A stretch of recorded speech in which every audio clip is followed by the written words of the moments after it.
In my previous videos, I focused a lot on the minor scale, and today I want to focus on one of the modes, and in particular the Phrygian mode. So one of the cool things about the Phrygian mode is that the scale shape looks almost exactly like the minor scale, except for one note difference. So there's a half step difference between the minor scale and the Phrygian scale, but it's cool because this makes such a different sound through both of the scales. So they both have a dark and sad kind of sound to them, but the Phrygian scale sounds even darker and a little more mysterious. And if you are interested in one-on-one private lessons to dive a little bit deeper into topics like this, like modes and other scale shapes, reach out to me by going to the link in the description, fill out the form.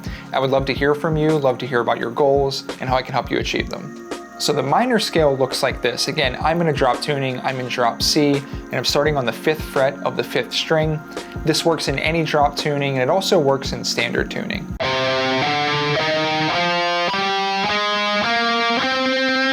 So the Phrygian scale looks like this.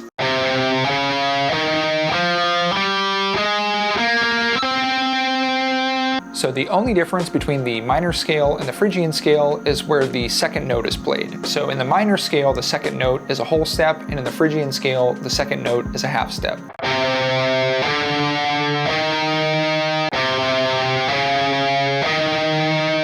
So what might be a little bit difficult at first is differentiating the sound qualities between the two scales, especially because these two sound so similar and they look so identical. So the thing I like to listen for is the first 3 notes in the scale. So in the minor scale, we hear this.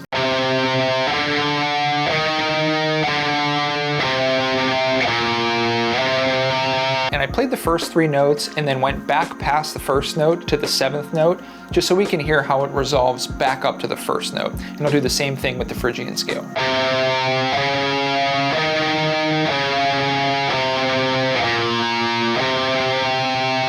So to me, the Phrygian scale has a bit of a more exotic sound. It sounds a little more dark and a little more mysterious. So we could look at it that the focal point around the Phrygian scale is the first 2 notes, which is the half step.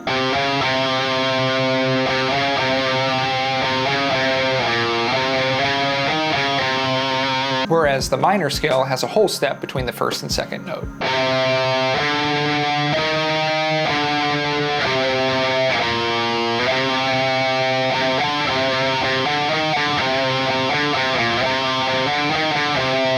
And if you refer to one of my previous videos about the minor scale, where we played it in this same position, I like to find different spots around the neck where I can at least find those first 3 notes of the scale. Ideally, we want to learn the whole scale shape in a bunch of different places on the neck, but I at least like to start off with the first 3 notes and kind of use those as like anchor points or reference points, just so I know where they start. So for instance, we have a starting point on the 5th fret of the 5th string. We also have a starting point on the low open string, in my case, the C string. We also have a starting point on the 12th fret on both the low open C string and the high C string. And those are some good starting points, and that looks like this.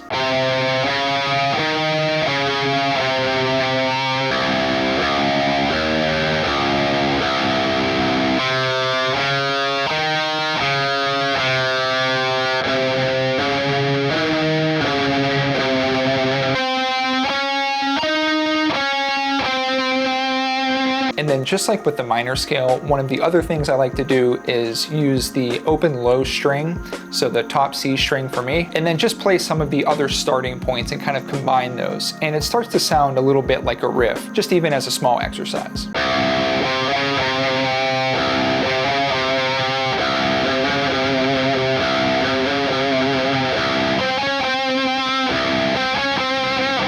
So you can already see how you can start to write a riff just with the first 3 notes of the scale. So this way we're practicing some spots on the neck where we can find the scale, and then we're also listening to the sound quality. And again, just like with the minor scale, we can turn all of those single notes into power chords. So we can start to practice and kind of just riff playing something like this.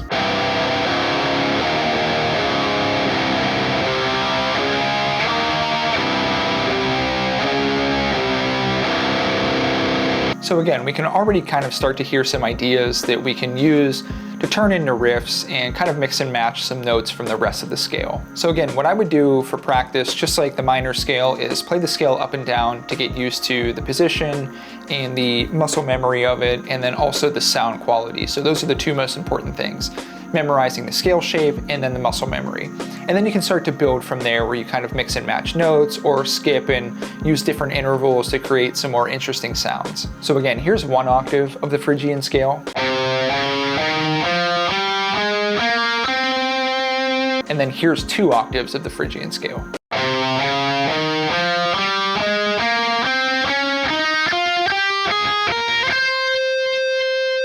And one of the cool things to do when starting to compose your riffs is using contrast between the lower notes and the higher notes. So if I'm just kind of freestyling, I might do something like this.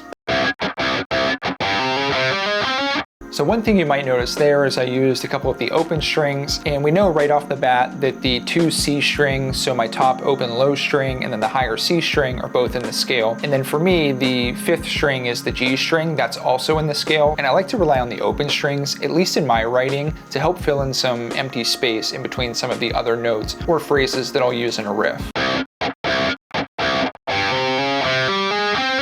So again, practicing something like that slowly at first really helps you build confidence in memorizing the scale shape and where the notes are, and then also helps you to hear the sound quality of the scale shape.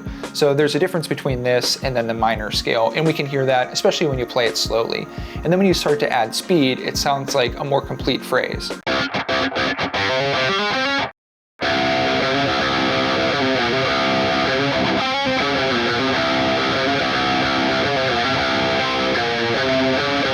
So to me, that has a pretty cool sound, and that sounds like a lot of like modern metal with maybe like some inspiration from some more classic metal styles. So just like with the minor scale, start slow, focus on the scale shape and getting used to the sound quality as you play through it. So for the next couple of videos, I'll probably focus a lot on the Phrygian scale and how we can use that the same way we did with the minor scale to write riffs, to build chords, and to write choruses with some leads over top, and maybe focus on a few songs that also use the Phrygian scale. So again, hopefully this helps, and just like always, take it slow, take your time, start with one thing at a time and build up from there. And have fun with it and try to write some creative riffs. And then when you need to, kind of focus back in on a little bit of the theory and slow down and go back and work through the scale shape, and then go back and add it to whatever riff you're working on. And if you haven't already, like this video, subscribe, and hit the notification bell so you get updated every time I upload these videos. But in the meantime, as always, start slow, keep building, and have fun, and I'll see you in the next one.